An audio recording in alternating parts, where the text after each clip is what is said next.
I always believed that life has a strange way of correcting injustice, sometimes slowly, sometimes painfully, and sometimes in the most humiliating way imaginable.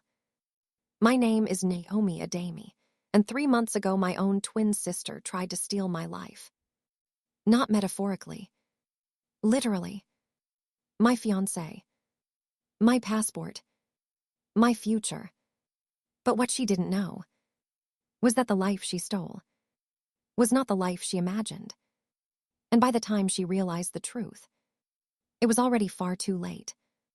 I grew up in Ibadan, Nigeria. Our house was small, but our family was proud. And my twin sister, Tara, and I were famous in our neighborhood because we looked exactly the same. Same face, same eyes, same smile. When we were children, our teachers could barely tell us apart. But if you knew us for more than 5 minutes, you understood we were nothing alike. I was quiet, calm. I believed in simple things. Work hard, respect people, trust God. Tara believed in something else entirely. Money, luxury, attention. She lived on Instagram and TikTok, chasing a life that didn't belong to her. If someone posted a private jet, she would comment, "God, when?" If someone posted a Dubai vacation, she would whisper, "That should be me." Meanwhile, I worked as a nurse at the local hospital. Long shifts, little sleep, but I loved helping people. Sometimes I would come home exhausted, and Tara would laugh at me. One evening she said, "Naomi, you will die poor with that nurse job." I smiled. "Maybe, but at least I will sleep peacefully." She rolled her eyes. "Peace doesn't buy designer bags." Then something happened that changed everything. 6 months ago, I met Daniel Akoro online. Daniel was a veterinarian working in Finland. At first, I thought it was strange. Finland. I had never even met anyone from there. But Daniel was different from the men I usually met. Quiet, thoughtful, kind. Every night we had video calls. Sometimes we talked about life. Sometimes about animals. Sometimes about faith. And slowly, I fell in love with him. Tara noticed. Of course she noticed. She noticed everything. One evening, she leaned against my bedroom door. "Is that your European boyfriend again?" I laughed. "Yes." "How much money has he sent you?" "None." She stared at me like I had just confessed a crime. 6 months of talking, and he hasn't sent money. He's not like that. So what is he like? I smiled. He listens. Tara shook her head. "Naomi, you don't understand opportunity." 2 weeks later, something arrived. A DHL package. The delivery driver called my name.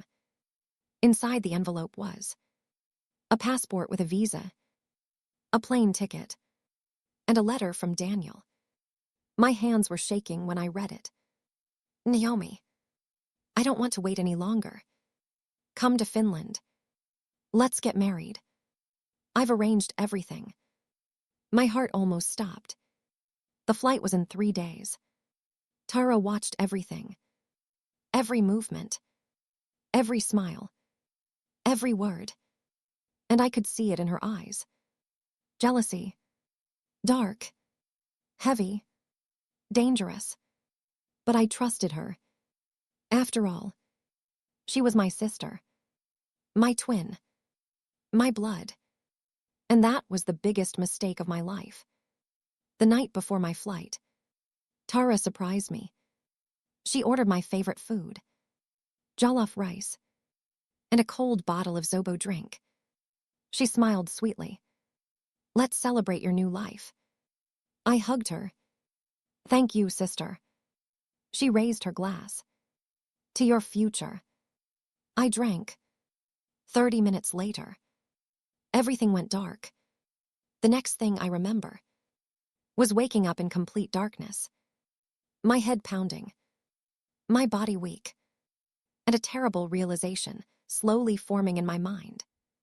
The door was locked from the outside, and my passport was gone. When I woke up, my mouth tasted bitter. My head was spinning. For a few seconds, I didn't understand where I was. Everything was dark. Not the kind of darkness you see at night. This was thick, heavy, like the darkness had weight. I tried to move. My body felt weak. My hands touched something rough beneath me. A woven mat. Then my fingers brushed against wooden crates, old boxes, and sacks of dried yams. The storeroom. Suddenly my heart started racing. No, no, no. I jumped to my feet and rushed toward the door. Locked. I banged on it. Tara. No answer. TRA. Only silence. Then the truth hit me like cold water. The drink. The celebration. Her smile. My passport. The ticket. Oh God. I whispered. She took my place. Meanwhile, thousands of kilometers away, my sister was already on a plane, pretending to be me. The next 2 hours felt like eternity. I shouted. I kicked the door. No one came. Finally, I remembered something. My phone. My hands trembled as I searched my pockets. Empty. Of course. Tara had taken that too. But then I noticed something. On the floor near the crates. An old tablet my father used years ago. The screen was cracked. The battery was almost dead. But when I pressed the power button, the screen flickered. I nearly cried. No network. I whispered. Then suddenly one tiny bar appeared. Weak, but alive. My hands shook as I opened the email app. Daniel. I typed as fast as I could. Daniel. This is Naomi. Something terrible happened. The woman with you is not me. She is my twin sister. She drugged me and locked me in a storeroom. Please believe me. I attached a photo. Proof. I held a newspaper with today's date. Then I pressed send. The screen froze. Loading. Loading. Loading. Then finally. Sent. I collapsed against the wall, praying he would believe me. Meanwhile, my sister Tara believed she had won. She had already landed in Helsinki. When the airport doors opened, the cold hit her like a slap. -15 degrees. Her fashionable coat was useless. Her teeth started chattering immediately. But she didn't care. She smiled proudly. This is the beginning of my soft life. She walked into the arrival hall, looking for a luxury car, a driver, a man holding flowers.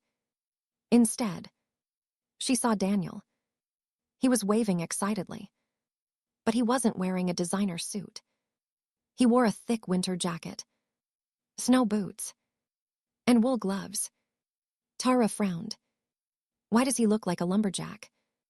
But before she could react, Daniel hugged her tightly. Naomi, you made it.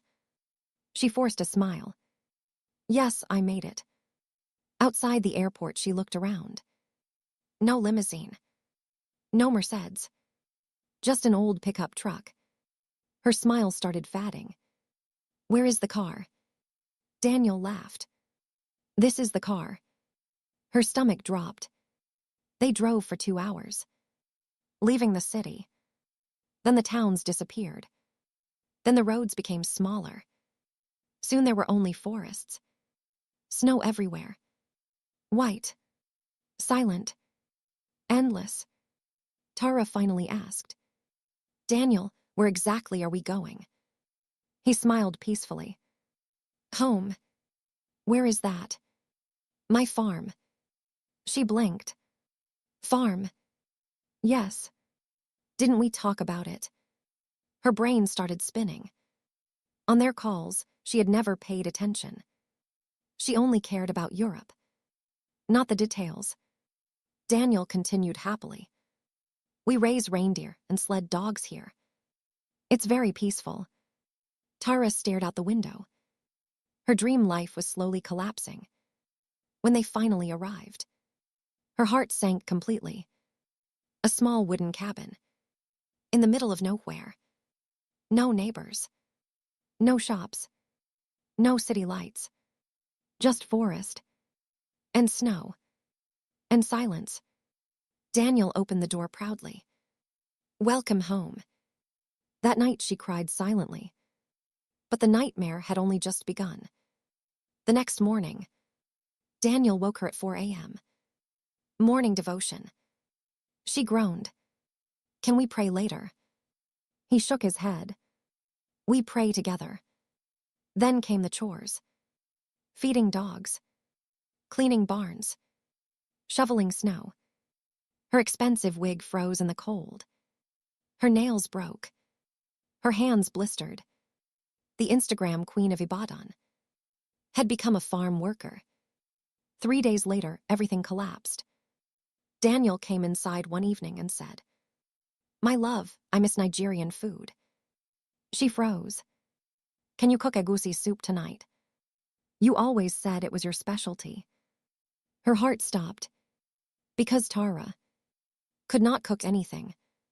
But she had already lied too much. So she smiled nervously.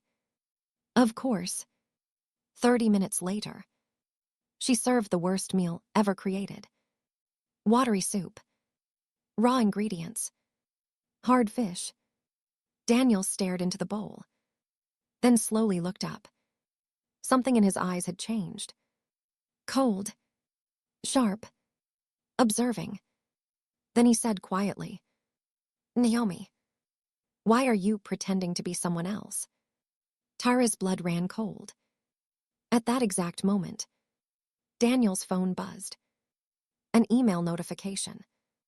From me. Daniel looked at his phone. Then he looked back at Tara. Slowly. Carefully. Like a doctor studying a strange disease. The room suddenly felt colder. Even though the fire in the fireplace was still burning.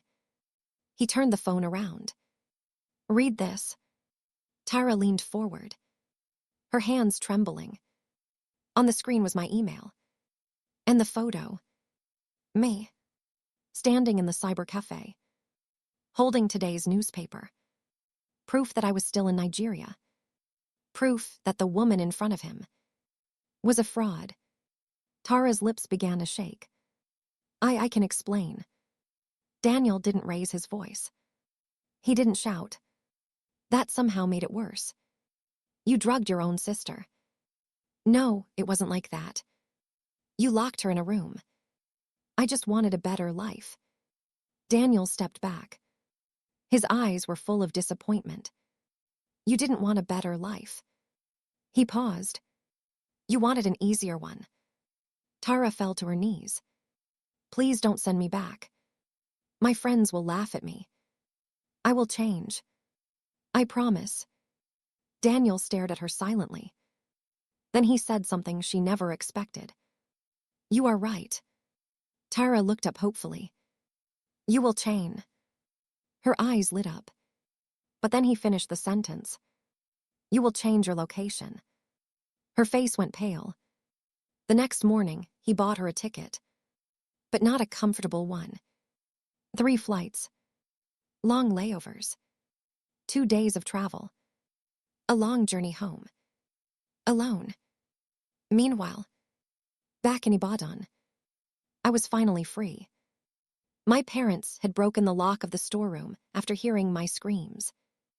They were shocked, ashamed, furious, but mostly heartbroken, because the person who betrayed me was family. When Daniel received my email, he called me immediately.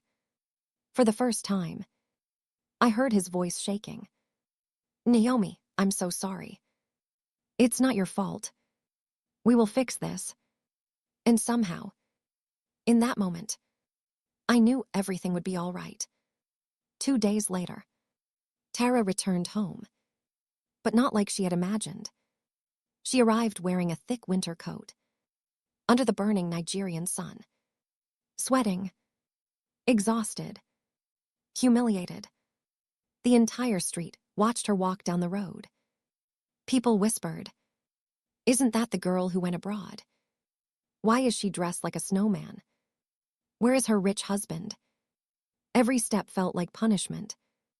When she reached our house, our parents were sitting outside, and I was sitting between them. She collapsed on the ground. "Sister, please forgive me." I looked at her. The face was mine, but the soul was not. A sister does not poison her blood. She cried. "I was jealous. I was stupid. I just wanted the life you had." I sighed. "You didn't want my life. You wanted the idea of it." Just then, a black SUV stopped in front of our house. Everyone in the neighborhood froze. Daniel stepped out. But this time, he looked completely different. Elegant suit, luxury watch, confidence. People whispered, "Who is that?" My father stood up. Daniel walked toward us calmly. Then he said something that shocked everyone. "I'm moving back to Nigeria." Tara's eyes widened. "What?" Daniel nodded. "My family owns several companies here. I came to Finland years ago to escape that life. I wanted to find someone who loved me for who I am." He looked at me, and I found her. 3 months later, Daniel and I were married. It was a beautiful wedding. The entire neighborhood came. Music, food, laughter. But Tara was there too. Not as a guest, not as a bridesmaid. She was serving food to the guests. Working, quiet, humbled. And when someone jokingly asked her, "Tara, when are you going abroad?" she smiled awkwardly and said, "Abroad is not always paradise." Then she looked at me and added quietly, "Sometimes the life meant for you is already right in front of you."